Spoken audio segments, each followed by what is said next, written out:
एक अमीर व्यापारी, 4 पत्नियां, ऐशो आराम से भरी जिंदगी। लेकिन जब मौत दरवाजे पर आई तो उसने पूछा, मेरे साथ कौन जाएगा? और फिर जो हुआ, उसने उसकी पूरी जिंदगी का सच उजागर कर दिया। क्या आप जानते हैं, हम सबके जीवन में भी यही 4 पत्नियां होती हैं। लेकिन जब आखिरी सफर का वक्त आता है, कौन हमारे साथ रहता है और कौन हमें छोड़कर चला जाता है, ये कहानी आपकी सोच बदल सकती है। अंत तक सुनिए, क्योंकि इससे आपकी जिंदगी भी बदल सकती है।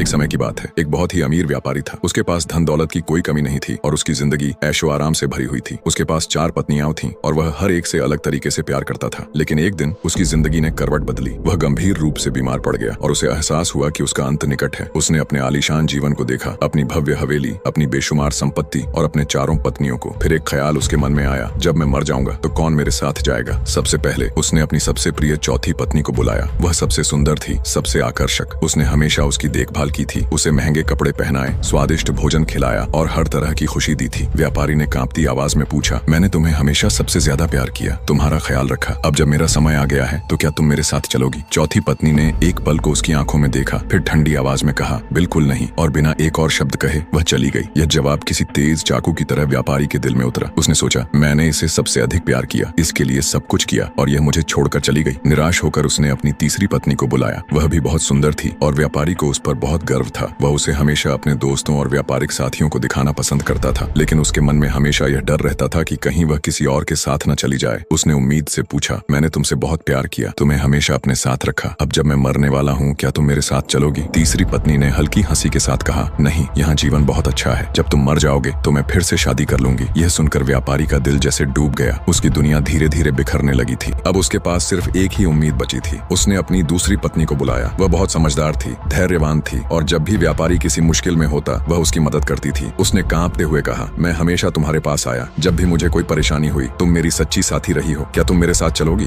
दूसरी पत्नी ने गहरी सांस ली और धीमे स्वर में कहा, मुझे दुख है लेकिन मैं तुम्हारे साथ नहीं चल सकती, अधिक से अधिक मैं तुम्हें केवल कब्र तक छोड़ सकती हूँ। यह सुनते ही व्यापारी के चेहरे से सारा रंग उड़ गया। अब उसे एहसास हो रहा था कि वह वाकई अकेला था। तभी एक धीमी लेकिन दृढ़ आवाज आई, मैं तुम्हारे साथ चलूंगी, जहाँ भी तुम जाओगे मैं तुम्हारा साथ दूंगी। व्यापारी ने चौंक कर देखा, वहाँ उसकी पहली पत्नी खड़ी थी, कमजोर, दुबली पतली, मानो वर्षों से उपेक्षित रही हो। वह उसकी आंखों में देखते हुए बोली, मैंने हमेशा तुम्हारा साथ दिया लेकिन तुमने कभी मेरी परवाह नहीं की। अब जब तुम्हें मेरी सबसे ज्यादा जरूरत है मैं तुम्हें छोड़कर नहीं जाऊंगी। व्यापारी की आंखों में आंसू आ गए। उसने कांपते हुए कहा, काश जब मैं कर सकता था तब मैंने तुम्हारा ध्यान रखा होता, काश मैंने तुम्हें कभी नहीं छोड़ा होता। और फिर उसकी आंखें धीरे धीरे बंद हो गईं। यह कहानी हम सबकी जिंदगी का सच है। हमारी चौथी पत्नी हमारा शरीर है, चाहे हम इसे कितना भी संवार लें, यह हमें मृत्यु के बाद छोड़ देगा। हमारी तीसरी पत्नी हमारी संपत्ति और प्रतिष्ठा है, जो हमारी मौत के बाद किसी और के पास चली जाती है। दूसरी पत्नी हमारे परिवार और दोस्त हैं, जो हमें बस कब्र तक छोड़ सकते हैं। लेकिन हमारी पहली पत्नी, हमारी आत्मा, हमेशा हमारे साथ रहती है, जिसे हम अक्सर नजरअंदाज कर देते हैं। इसलिए जब तक समय है हमें अपनी आत्मा की देखभाल करनी चाहिए, क्योंकि अंत में वही हमारे साथ जाती है।